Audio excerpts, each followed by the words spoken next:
India year book का chapter 12 करेंगे, इसमें एनवायरनमेंट के बारे में हम देखेंगे। तो बेसिकली इंडिया में जो एनवायरनमेंट रिलेटेड जो भी रिस्पॉन्सिबिलिटीज़ होती है वो हैंडल कौन करता है, उसकी हाईएस्ट बॉडी जो है वो है ministry of environment, forest and climate change. ये नोडल एजेंसी है सेंट्रल गवर्नमेंट की, जो कि इंडिया के एनवायरनमेंट और फॉरेस्ट रिलेटेड जो भी पॉलिसीज़, स्कीम्स या प्रोग्राम्स है उसको उसका इम्प्लीमेंटेशन को ये ओवरसी करता है, यानी कि उसको देखता है।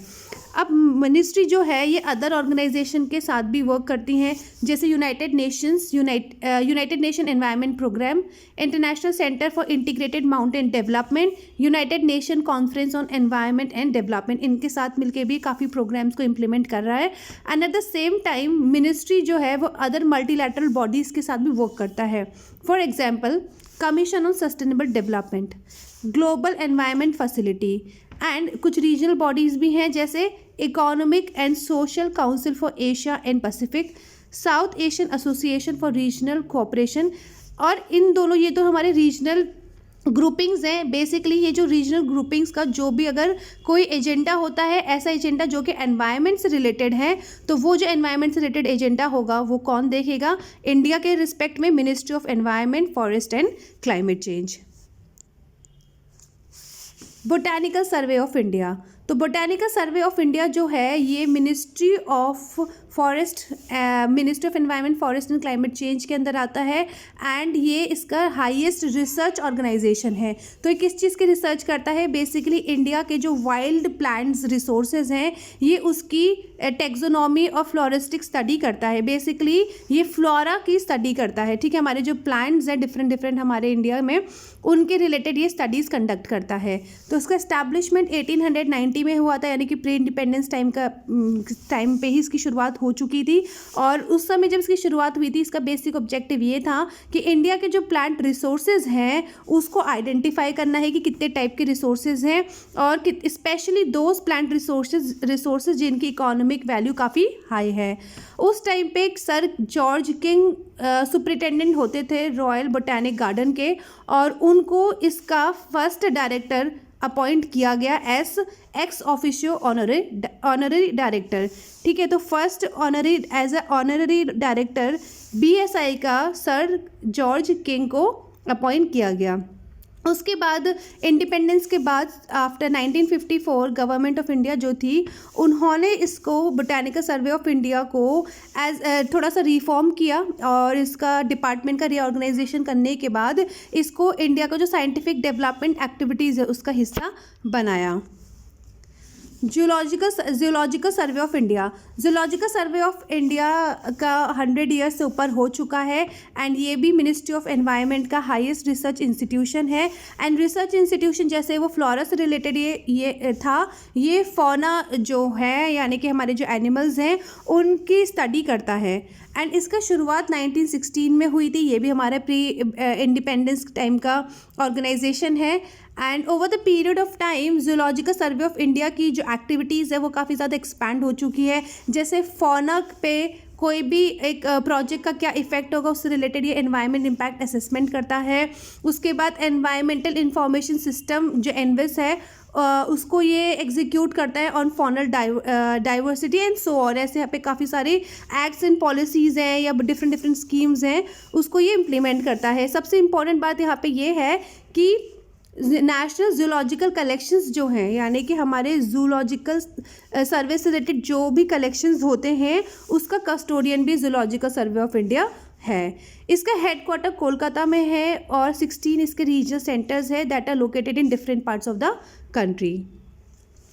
फॉरेस्ट सर्वे ऑफ इंडिया, तो शुरुआत करते हैं। इसकी शुरुआत हुई बेसिकली 1981 में। तो 1981 में जो फॉरेस्ट सर्वे ऑफ इंडिया है, it succeeded pre investment survey of forest resources. अब यहाँ पे आपको ये समझना है कि बेसिकली गवर्नमेंट ऑफ इंडिया ने with the help of FAO and UNDP एक ऑर्गेनाइजेशन की शुरुआत करी जिसको हमने बोला pre investment survey of forest and resources. इस प्रोजेक्ट का मेन ये 1965 में इसकी शुरुआत हुई। बेसिकली FIS PISFR का मेन एजेंडा ये था कि इंडिया में जो वुड बेस्ड इंडस्ट्रीज़ हैं, जो वुड पे डिपेंडेंट इंडस्ट्रीज़ हैं, उनको कितना ज़्यादा रॉ मटेरियल अवेलेबल है, उसके लिए हमें एक सर्वे करना है। तो वो सर्वे कौन करेगा? वो सर्वे करेगा PISFR। बेसिकली ये देखेगा इंडिया में रॉ मटेरियल्स की अवेलेबिलिटी कितनी है। तो ये काम दिया गया pre investment survey of forest and resources को, जिसकी शुरुआत 1965 में गवर्नमेंट ऑफ इंडिया ने with the help of FAO and UNDP करी। उसके बाद 1976 में नेशनल कमीशन ऑन एग्रीकल्चर बनी।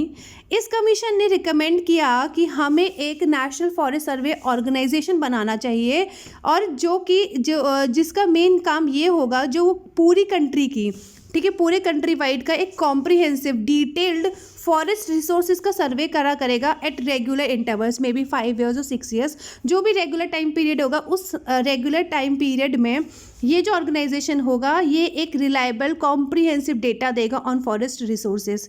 तो इसलिए गवर्नमेंट ने 1981 में इस कमीशन के रिकमेंडेशन के अकॉर्डिंग जो हमारा pre investment survey of forest and resources था, इसको सक्सीड, यानी कि इसको हटा के, इसको रीनेम करके, इसमें थोड़े बहुत चेंजेस करके लेके आया फॉरेस्ट सर्वे ऑफ इंडिया। तो इस तरह से फॉरेस्ट सर्वे ऑफ इंडिया जो था उसने सक्सीड किया pre investment survey of forest and resources को।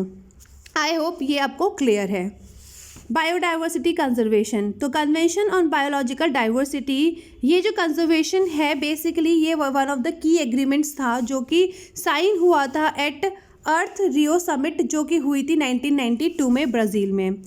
इस कंजर्वेशन का मेन ऑब्जेक्टिव जो था वो ये था कि हमारे जो बायोलॉजिकल डाइवर्सिटी है उसका हमें कंजर्वेशन करना है। एट द सेम टाइम हमारे जो बायोलॉजिकल डाइवर्सिटी है उसके कंपोनेंट्स का हमें सस्टेनेबल यूज़ करना है, एंड उसके यूज़ के साथ साथ उसका जो भी बेनिफिट्स है, हमारे बायोलॉजिकल डाइवर्सिटी से जो भी हमें जेनेटिक रिसोर्सेज प्रोवाइड होते हैं, whatever the knowledge we are getting or whatever the resources we are getting, उनका हमारा जो भी बेनिफिट शेयरिंग होगा वो इक्वल बेसिस में होगा।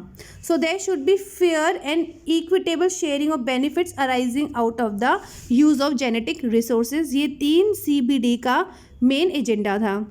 इंडिया ने CBD को इंडिया ने CBD को रेटिफाई किया इन द ईयर 1994, एंड जिसके तहत इंडिया पे बाइंडिंग था कि इंडिया को अब नेशनल लेवल पे भी इस कन्वेंशन को एग्जीक्यूट करना है, जिसके अकॉर्डिंग इंडिया ने एक्ट बनाया 2002 में, जिसको बोला बायोलॉजिकल डाइवर्सिटी एक्ट। इंडिया ने 2008 में अपना नेशनल बायोडाइवर्सिटी एक्शन प्लान भी बनाया कि उसके अंदर पूरे डिटेल इसमें हमारे चीज़ें दी हुई हैं कि हम क्या क्या एक्शन प्लान लेंगे in order to protect our biodiversity. उसके बाद इसमें थोड़ा बहुत चेंजेस आया है 2014 में, जिसमें 20 नेशनल टारगेट्स हमने डिसाइड किए हैं ऑन बायोडाइवर्सिटी। इसके बाद 2010 में बायोडाइवर्सिटी कंजर्वेशन के अंदर एक नया प्रोटोकॉल साइन किया, जिसको हमने बोला नागोया प्रोटोकॉल। बेसिकली देखा गया कि हमारे बायोलॉजिकल कंजर्वेशन जो है इस कन्वेंशन में थोड़े बहुत कुछ लैक्यूनाज हैं, specially related to the third issue. तो देखा गया कि हमें इससे रिलेटेड इसको एग्जीक्यूट करने के लिए एक नया प्रोटोकॉल चाहिए। उस प्रोटोकॉल को बोला नागोया प्रोटोकॉल। तो Nagoya protocol basically biodiversity conservation convention का जो थर्ड ऑब्जेक्टिव है, जिसको हम बोलते हैं fair and equitable sharing of benefits coming out of the use of genetic resources, basically इसको इम्प्लीमेंट करता है नागोया प्रोटोकॉल। अब हम आते हैं बायोस्फीयर रिजर्व्स में। यूनेस्को ने बायोस्फीयर रिजर्व्स का जो आइडिया है इसको इनिशिएट किया in the year 1973-74 under its man and biosphere programme. तो अपने मैप प्रोग्राम के अंदर बायोस्फीयर रिजर्व्स का कंसेप्ट शुरू किया गया और फाइनली 1970 में यूनेस्को ने इसको लॉन्च किया। मेन एजेंडा जो मैप का था, देखिए मैप प्रोग्राम जो है उसकी शुरुआत 1970 में हुई थी। अब मैप का क्या कंसेप्ट था? मैप में बोला गया जो मैन एंड बायोस्फीयर प्रोग्राम है इसके थ्रू यूनेस्को चाहता है कि हमारे वर्ल्ड में जो हमारा नेचुरल हम कंजर्वेशन कर रहे हैं रिसोर्सेज का, वो सस्टेनेबल वे में हो। That means eight the same time हमें डेवलपमेंट भी करना चाहिए and eight the same time हमें अपने नेचुरल रिसोर्सेज को, अपने नेचर को भी प्रोटेक्ट करना चाहिए, उसको कंजर्व करना चाहिए by using in a rational way. तो इसके थ्रू, मैप प्रोग्राम के थ्रू यूनेस्को ये रिफ्लेक्ट करता है कि किस तरह से हम अपने नॉलेज के थ्रू किस तरह से हम अपने नेचुरल रिसोर्सेज को प्रोटेक्ट कर सकते हैं एंड इसके थ्रू किस तरह से हम मैन एंड एनवायरनमेंट के रिलेशनशिप को और इम्प्रूव कर सकते हैं। तो जिसका जो रिज़ल्ट होगा वो हमारे आने वाले जनरेशन के लिए काफ़ी अच्छा होगा, क्योंकि हम जब अपने रिसोर्सेज को सस्टेनेबल वे में यूज़ करेंगे तो हमारे आने वाली जनरेशन के पास भी वो नेचुरल रिसोर्सेज अवेलेबल होंगे। बेसिकली ये एजेंडा के साथ यूनेस्को ने मैप प्रोग्राम की शुरुआत करी। उसके बाद 1973-74 में बायोस्फीयर रिजर्व का कंसेप्ट शुरू हुआ अंडर मैप प्रोग्राम। इंडिया ने भी इसको शुरू किया, ठीक है। जिस तरह से यूनेस्को के अपने अलग बायोस्फीयर रिजर्व्स होते हैं, उसी तरह से इंडिया भी यूनेस्को की गाइडलाइंस और क्राइटेरिया को फॉलो करके अपने नेशनल लेवल पे बायोस्फीयर रिजर्व्स रिकमेंड करता है। तो उसके लिए कौन रिकमेंड करते हैं? कमेटी है जिसको बोलते हैं Indian national man and biosphere committee. Basically ये कमेटी जो पोटेंशियल साइट्स होती है उसको आइडेंटिफाई और रिकमेंड करती है ताकि उसको बायोस्फीयर रिजर्व डेजिग्नेट किया जाए। इंडिया में 18 नेशनल बायोस्फीयर रिजर्व्स हैं एंड इन 18 बायोस्फीयर रिजर्व्स में से 12 ऐसे बायोस्फीयर रिजर्व्स हैं जो यूनेस्को के अंदर डेजिग्नेटेड है। अब हम देखते हैं, तो ये जो 18 यहाँ पे दिए गए हैं ये इंडिया के नेशनल बायोस्फीयर रिजर्व्स के अंदर ये डेजिग्नेटेड हैं और यही इनमें से 12 ऐसे हैं जो यूनेस्को के बायोस्फीयर रिजर्व्स के पार्ट हैं। आप ये PDF फाइल में जब आपको मिलेगी तो आप यहाँ पे अच्छे से रीड कर सकते हैं। Moving on to next slide, now we are reading about biodiversity conservation scheme relating to biosafety. तो इंडिया में बायोसेफ्टी की शुरुआत बेसिकली गवर्नमेंट ने क्यों करी? 1991 से 1992 का जो पीरियड था बेसिकली 8th प्लान पीरियड था। यहाँ पे शुरुआत हुई हमारे कि गवर्नमेंट को रियलाइज़ हुआ कि हमें जो हमारा बायोडाइवर्सिटी कंजर्वेशन है उसके अंदर जो बायो सेफ्टी वाला क्लॉज है उससे रिलेटेड हमें स्कीम्स इम्प्लीमेंट करनी है। क्यों?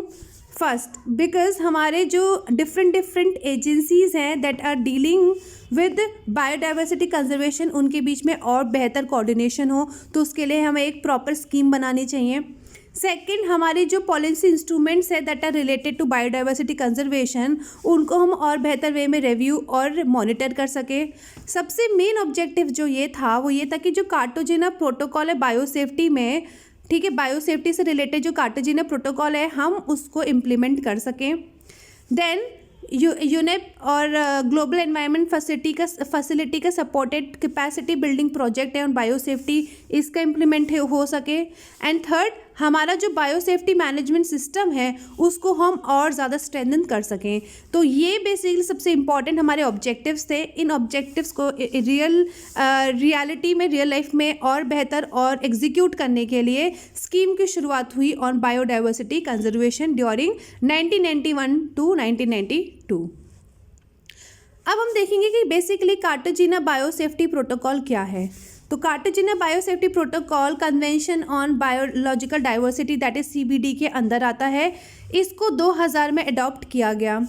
इंडिया भी इस प्रोटोकॉल का पार्टी है। इस प्रोटोकॉल का मेन ऑब्जेक्टिव ये है कि जो लिविंग मॉडिफाइड ऑर्गेनिजम्स होते हैं जब उनका हम यूज़ करते हैं या हम उनको जब ट्रांसफ़र करते हैं तो हमें इंश्योर करना है कि लिविंग मॉडिफाइड या LMOs जो हैं उनका हैंडलिंग सेफ हो, ताकि उनसे आने वाले जो भी अफेक्ट है, जो भी एडवर्स बुरे अफेक्ट हो सकते हैं हमारे एनवायरनमेंट में या ह्यूमन हेल्थ में, वो ना हो।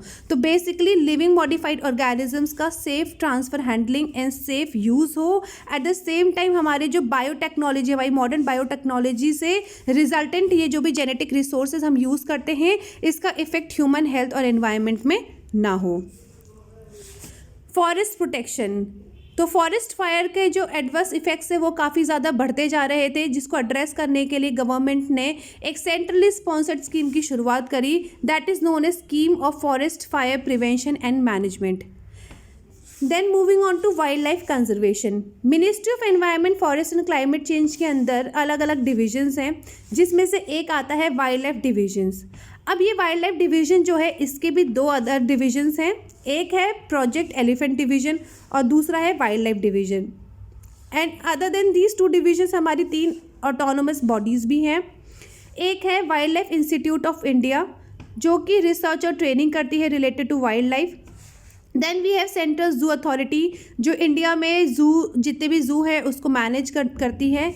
Then third is national tiger conservation authority NTCA। इसका मेन एजेंडा है हमारा जो प्रोजेक्ट टाइगर है उसको इम्प्लीमेंट करना है। ये तीनों ही बॉडीज़ जो है ये हमारी ऑटोनोमस बॉडीज़ हैं एंड इसको हम स्टैट्यूटरी बॉडीज़ भी बोल सकते हैं क्योंकि पार्लियामेंट के एक्ट के थ्रू बनी है। अब NTCA जो है ये मैंने आपको बताया अभी कि ऑटोनोमस बॉडी है मिनिस्ट्री के अंदर और इसका मेन एजेंडा है टाइगर का कंजर्व करना। नेशनल जूलॉजिकल पार्क जो है जो कि हमारे दिल्ली में स्थित है ये भी ministry of environment forest climate change का वाइल्ड लाइफ विंग का पार्ट है। एंड जो मिनिस्ट्री का जो वाइल्ड लाइफ डिवीज़न है बेसिकली ये जितने डिफरेंट स्टेट और यूनियन टेरिटरी की गवर्नमेंट है उनको फाइनेंशियल और टेक्निकल सपोर्ट प्रोवाइड करता है इन respect of wildlife conservation. तो थ्रू डिफरेंट जैसे हमारे कुछ सेंट्रल स्पॉन्सर्ड स्कीम्स है या सेंट्रल सेक्टर स्कीम्स हैं उन स्कीम्स के थ्रू ये डिफरेंट गवर्नमेंट को हेल्प करता है। ऐसे ही हमारी एक सेंट्रल सेक्टर स्कीम है integrated development of wildlife habitat. तो ये जो स्कीम है हमने यहाँ पे केवल स्कीम के बारे में इसलिए मेंशन किया है क्योंकि ये काफ़ी इंपॉर्टेंट स्कीम है। तो ये सेंट्रल सेक्टर स्कीम है। पहली बात तो आपको ये ध्यान में रखना है इसके 3 कंपोनेंट्स क्या हैं। तो इस स्कीम का मेन सबसे पहला ये है कि हमारे जो प्रोटेक्टेड एरियाज़ है उनको हमें सपोर्ट करना है, उनको टेक्निकल और फाइनेंशियल हेल्प करनी है। Protected areas like national parks, wild life sanctuaries, conservation reserves, community reserves.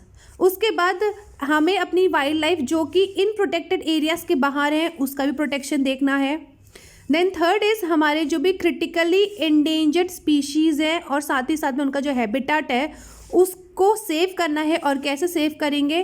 Through recovery programmes, यानी कि ऐसी स्पीशीज़ जो कि काफ़ी कम अब रह गई हैं जो कि क्रिटिकली एंडेंजर्ड कैटेगरी में आती हैं उनका हमें रिकवरी प्रोग्राम करना पड़ेगा।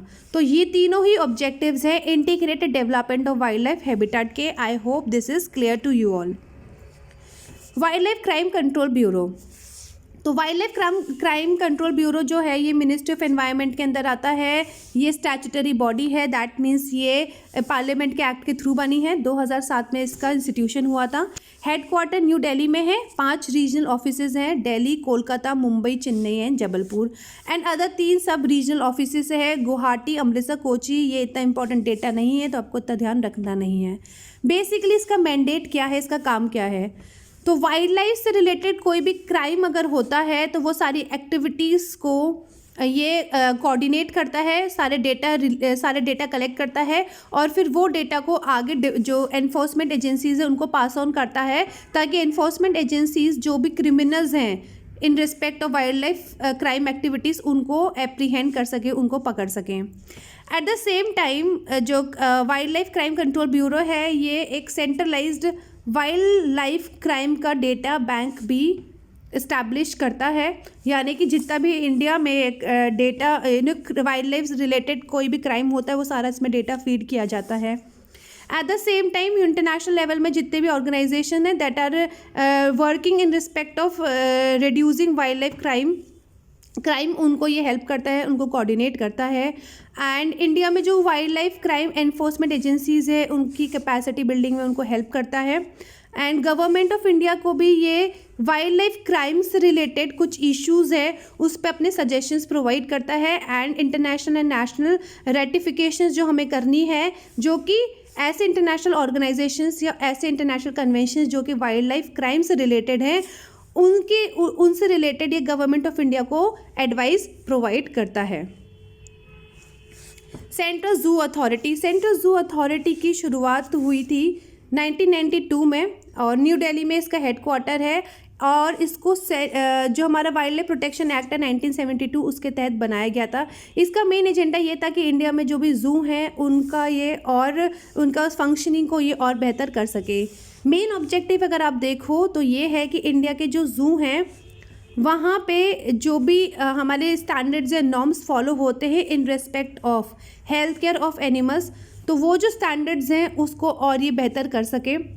इंडिया में जो भी हमारे इल प्लान जू काफ़ी बढ़ते जा रहे थे, बेसिकली उनको कंट्रोल करने के लिए भी इसको रिस्पॉन्सिबिलिटी दी गई है कि ऐसे ऐरे गहरे इल प्लान्ड जू इंडिया में और ना फैले। हमारे जो एग्जिस्टिंग जू हैं उसको ये मॉनिटर और इवैल्यूएट करता है और एट द सेम टाइम किस तरह से हम अपने जू के वर्किंग को और इम्प्रूव कर सकते हैं उस रिलेटेड सजेशंस प्रोवाइड करता है। एंड इसके अदर रिस्पॉन्सिबिलिटीज़ हैं, जैसे एक ये है कि जू को लाइसेंस देना या उनका लाइसेंस रद्द कर देना, ये भी सेंट्रल जू अथॉरिटी की रिस्पॉन्सिबिलिटी है। Moving on to national zoological park, इसकी शुरुआत मिनिस्ट्री के अंदर करी गई थी 1959 में। मेन ऑब्जेक्टिव ये है कि हमारे जो भी एफर्ट्स है हमारी कंट्री में, हर एक ऑर्गेनाइजेशन के जो नेशनल एफर्ट्स है इन respect of conservation of biodiversity, तो कंजर्वेशन ऑफ, हम जब बायोडाइवर्सिटी का कंजर्वेशन करते हैं तो उसमें ये हमें सपोर्ट करता है, specially with respect to wild fauna. तो वाइल्ड फौना से रिलेटेड ये ज़्यादा हेल्प करता है, but other than wild fauna overall हमारे जो भी एफर्ट्स हैं हमारे रिच बायोडाइवर्सिटी को प्रोटेक्ट करने के लिए, उसको ये कॉम्प्लीमेंट और स्ट्रेंथन करता है। मेन ऑब्जेक्टिव अगर हम देखें इस प्रोटोकॉल का तो ये है कि जो हमारी एंडेंजर्ड स्पीशीज़ है उनका कंजर्वेशन करने में ये हमें सपोर्ट करता है। एंड जो भी जू विजिटर्स होते हैं, जो भी जू में विज़िट करते हैं, उनको ये कहीं ना कहीं इंस्पायर करता है कि हमें जो वाइल्ड एनिमल्स हैं उनके टूवर्ड्स थोड़ी एम्पैथी और सिंपैथी प्रोवाइड करनी चाहिए। एट द सेम टाइम ये नेचुरल रिसोर्सेज को किस तरह से हमें कंजर्वेशन करना चाहिए, क्यों करना चाहिए, इससे रिलेटेड अंडरस्टैंडिंग और अवेयरनेस स्प्रेड करता है among people. And eight the same time ये अपॉर्चुनिटीज़ प्रोवाइड करता है फॉर साइंटिफिक स्टडीज़, ऐसी साइंटिफिक स्टडीज़ जो कि हमारे कंजर्वेशन के लिए काफ़ी ज़्यादा इम्पॉर्टेंट है। And creation of database sharing between agencies, और ऐसे ये डेटाबेस भी प्रोवाइड करता है जो कि अदर एजेंसीज़ को भी प्रोवाइड करता है। ऐसी एजेंसीज़ जो कि इन सीटू या एक्स सीटू यानी कि विद इन कोई फॉर एग्जांपल नेशनल पार्क या कोई नेशनल पार्क के बाहर अगर किसी हमारे बायोलॉजिकल डाइवर्सिटी का कंजर्वेशन हो रहा है तो उससे रिलेटेड डेटाबेस भी प्रोवाइड करता है, ताकि एजेंसीज़ को और उसके इम्प्लीमेंटेशन में स्कीम के इम्प्लीमेंटेशन में और ज़्यादा ईजी हो जाए। तो नेशनल जूलॉजिकल पार्क के बारे में ये काफ़ी था।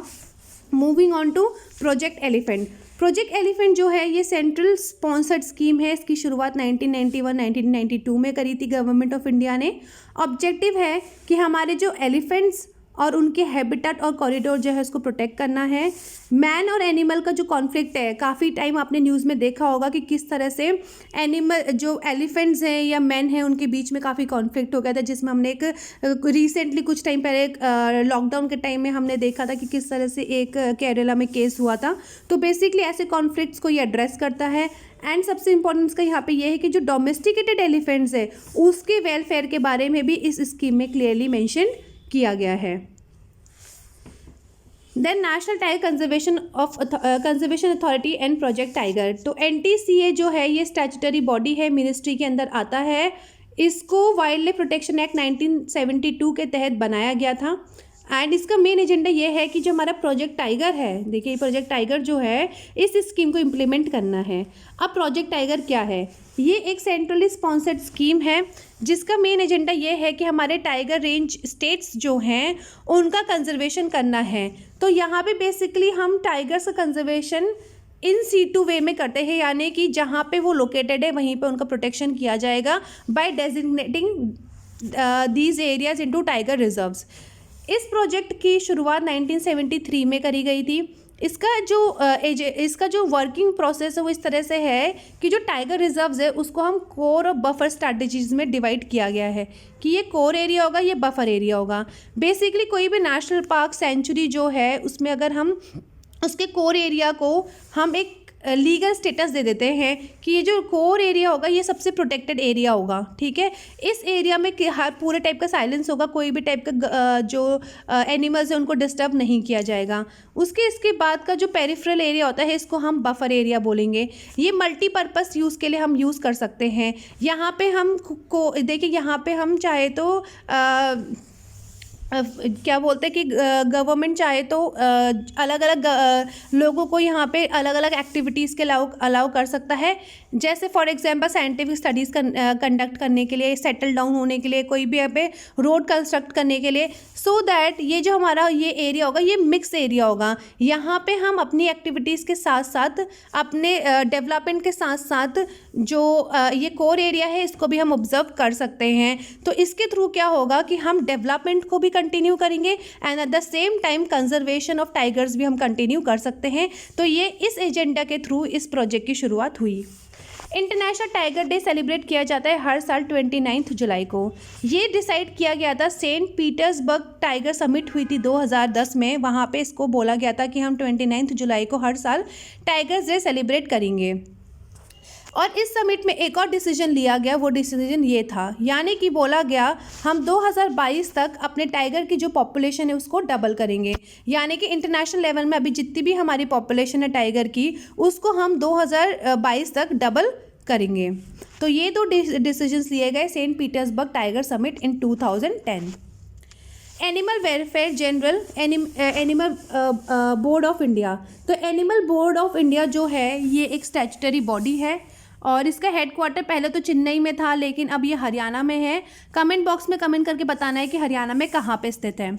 तो एनिमल वेलफेयर जनरल जो है बेसिकली ये क्या कवर करता है, ये एक काइंड ऑफ स्कीम है जो कि animal welfare board of India conduct करता है। इसके through animal welfare board of India जो है वो इंडिविजुअल एनिमल्स स्पेशली जो डोमेस्टिकेटेड एनिमल्स हैं और ऐसे वाइल्ड एनिमल्स जो कि कैप्टिविटी में हैं, इनका ये प्रोटेक्शन करता है। उसके बाद animal welfare board of India जो है वो अपनी फ्री मोबाइल एनिमल क्लिनिक भी रन करता है, जिसके थ्रू जो पुअर पीपल हैं उनके कुछ सिक या अगर इंजर्ड एनिमल्स हैं उनको ये स्पॉट यानी कि उनके ही एरिया में जाके वेटनरी ट्रीटमेंट प्रोवाइड करता है। Animal welfare board of India ने वर्ल्ड एनिमल डे वीक के दौरान एक रैली ऑर्गेनाइज करी थी। बेसिकली उस रैली का मेन एजेंडा ये था कि लोगों के अंदर एक काइंडनेस और कंपैशन डेवलप करना है टूवर्ड्स एनिमल्स। तो इसको कहाँ कंडक्ट किया गया था, schools in Chennai and Karuna international Chennai under human education programme of animal board of India. Environmental impact assessment. तो बेसिकली इसकी शुरुआत इनफॉर्मल वे में करी गई थी। 1978 में जो रिवर वैली प्रोजेक्ट्स पास हुए थे उनका क्या इफ़ेक्ट हमारे एनवायरनमेंट में होगा उस समय डिसाइड किया गया, ठीक है, उसकी डिटेल स्टडी करी गई। लेकिन तब ये इतना फॉर्मल वे में नहीं था। इससे रिलेटेड उसके बाद इसको थोड़ा फॉर्मल वे में फर्स्ट टाइम किया गया 1994 में, जब एनवायरमेंट इम्पैक्ट असेसमेंट की नोटिफिकेशन जारी करी गई। तो बेसिकली इन्वायरमेंटल इम्पैक्ट असेसमेंट क्या होता है, तो कोई भी प्रोजेक्ट जो पास होते हैं, चाहे वो रिवर वैली प्रोजेक्ट हो, कोई होटल्स हो या कोई रेस्टोरेंट, कुछ भी ऐसी एक्टिविटीज़ अगर हो रही हैं जिसका इफ़ेक्ट हमारे एनवायरनमेंट में हो सकता है, बेसिकली उसकी यहाँ पे स्टडी की जाती है कि कोई भी XYZ प्रोजेक्ट जो आ रहा है, फॉर एग्जाम्पल कोई कोस्टल बॉडी के आसपास कोई प्रोजेक्ट इम्प्लीमेंट होने वाला है, तो वो प्रोजेक्ट के थ्रू हमारे कोस्टल एनवायरनमेंट में क्या अफेक्ट होगा वो स्टडी करी जाएगी। एंड फिर इसका डिटेल असेसमेंट करने के बाद उसको, जैसे इसके अंदर अलग अलग कैटेगरी होती है, A, B, 2 कैटेगरी होती हैं, तो कितना ज़्यादा वो इफ़ेक्ट करेगा उसके अकॉर्डिंग उसकी कैटेगरी को डाला जाता है। तो उसके तहत इसके अंदर प्रोजेक्ट को पास किया जाता है by ministry of environment, forest and climate change. यहाँ पे ये जो चैप्टर है ये एंड नहीं हुआ है, इसको कंटिन्यू करेंगे in next lesson. Thank you everyone and all the very best.